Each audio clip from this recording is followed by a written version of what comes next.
I'm not sure if you could hear that.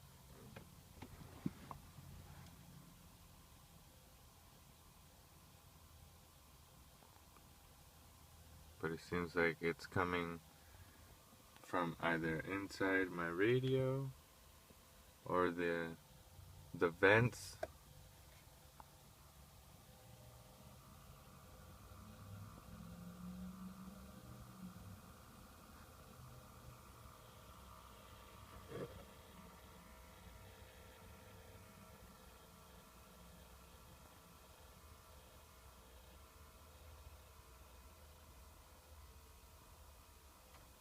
Even if I was to change it to FM.